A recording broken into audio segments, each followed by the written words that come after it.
반갑습니다. 데이업 시청자 여러분들, 그리고 많은 에이펙트 주주님들. 이번에 이 GDDR7을 양산을 하는데 삼성과 하이닉스가 정말 분초를 다투는 개발 경쟁을 해왔습니다. 그런데 삼성이 한 발 앞서서 양산한다는 이런 소식에 이 에이펙트가 그동안에 이 GDDR6에 대한 이 패키징과 테스트에 대한 이 공정의 노하우를 바탕으로 이 GDDR7까지 후공정을 맡게 되는 게 아닌가 하는 이런 기대감으로 이 주가가 그동안 상승 견인을 했었는데 23년 실적 발표가 되면서 어느 정도 그 기대감이 조금은 소화가 되면서 그렇다면은 앞으로 이 상승 전환을 시킬 재료는 다시 이 실적이 아닌가 이렇게 저는 유추를 하면서 그러면은 이 실적을 한번 얘기하면서 영상을 시작해 보도록 할게요.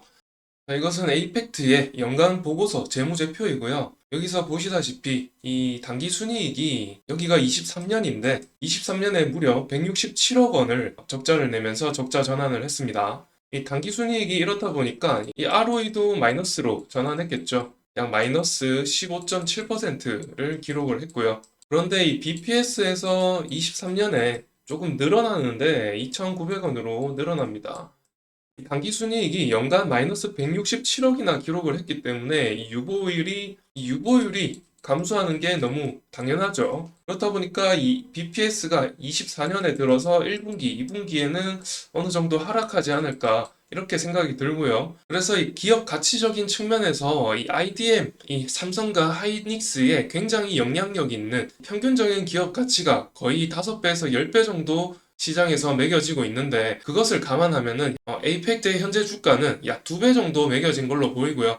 그래서 이 BPS가 어느 정도 하락할 것을 감안을 하면 오히려 이 현재 가격이 적당하지 않은 가격일 수도 있겠다. 이런 말씀을 드리는 거고요. 제가 어떤 추가적인 모멘텀으로 작용할 것 같은 게 바로 이 1, 4분기 보고서인데요. 분기 보고서에서 이 평균적인 BPS 가격을 보면서 24년 실적 추이를 좀 유추해보고 이 GDDR7으로 인한 수익성은 알 수가 없겠지만 24년 1분기에 대한 수익성을 가지고 전반적으로 이 평균적인 기업 성장률을 어느 정도 대입을 해서 24년 수익성을 좀 예측을 해서 적당한 가격을 찾을 수 있지 않을까 이렇게 예측을 해보는 거죠. 그러면은 이 중장기적인 이 GDDR7에 대한 예측을 위해서 어느 정도 이 GDDR7에 대한 기술적인 내용을 한번 얘기해 보도록 하겠습니다.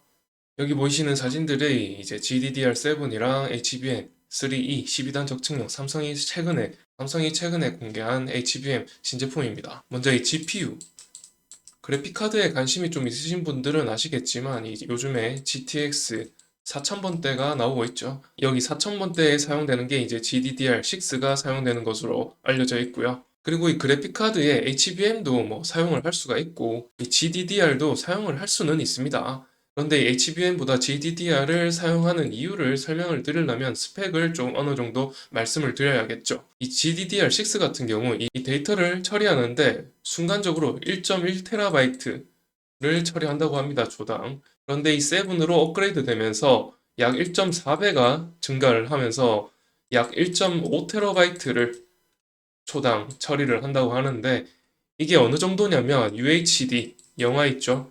이거를 50편을 1초 만에 처리하는 속도라고 합니다. 그리고 이 GDDR은 출력 효율이 좋은데요. 그런데 이 HBM 같은 경우 이 소비 전력도 높은데 이 패키징 방식이 COWOS라는 방식을 써서 2.5D 패키징을 합니다. 이 2.5D 패키징 하는 방식을 할 수 있는 게 현재로서는 전 세계에 TSMC밖에 없죠. 이렇다 보니까 이 TSMC에서 만약에 패키징을 한다면은 개인이 이 그래픽 카드를 수리해야 되는 경우가 생길 수가 있죠. 그런데 이 GDDR7이 고장이 났을 경우에는 이 칩 일부분만 교체를 하면 되는데 이 2.5D 방식으로 인터포저라는 게 올라갑니다. 이 인터포저 위에서 이 GPU랑 HBM이랑 이렇게 일체형으로 패키징을 하게 됩니다. 그렇다 보니까 고장이 난다면은 전부 다 교체해야 되는 경우가 생기고요.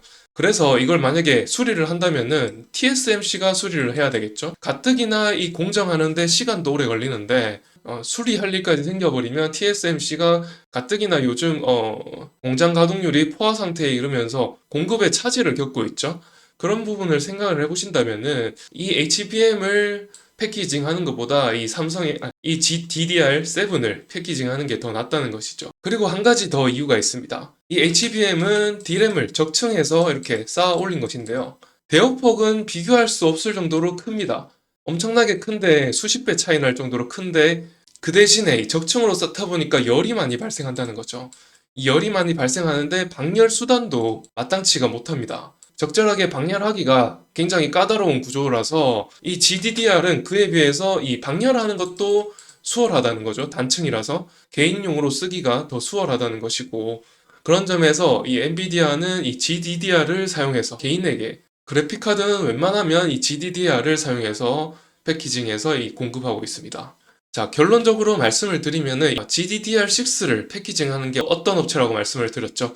에이펙트잖아요. 이 에이펙트가 GDDR6의 패키징 부분을 거의 국내 1위로 점유율을 보이고 있기 때문에 그런 점에서 이 에이펙트가 GDDR7까지 이 패키징한다. 이런 것들이 기대감이 반영이 되면서 그리고 향후에 이 GTX 50, 80, 90 버전에서 이제 GTX 7을 사용할 거다라는 말이 나오고 있거든요. 그리고 이 삼성이 가장 먼저 이 GDDR7을 양산을 한다는 소식에 그렇다면은 엔비디아가 삼성의 GDDR7을 5080, 90에 탑재하지 않을까 이런 기대감 때문에 삼성뿐만 아니라 이 에이펙트의 어떤 주가 상승 요인이 생기지 않았나 이런 또 추측을 해볼 수 있는 것이죠.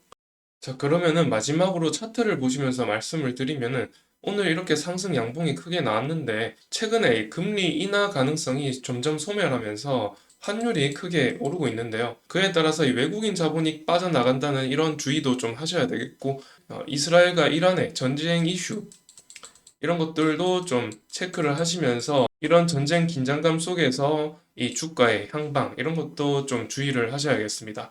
그리고 또 한 가지로 이 증투세 관련해서도 지금 이 전체적인 코스피와 코스닥 하락의 요인으로 작용을 하고 있는 것으로 보이는데 그래도 이 증시라는 게 알 수가 없는 거죠. 오늘 코스닥이 양봉을 그려주면서 좀 상승세를 보였죠.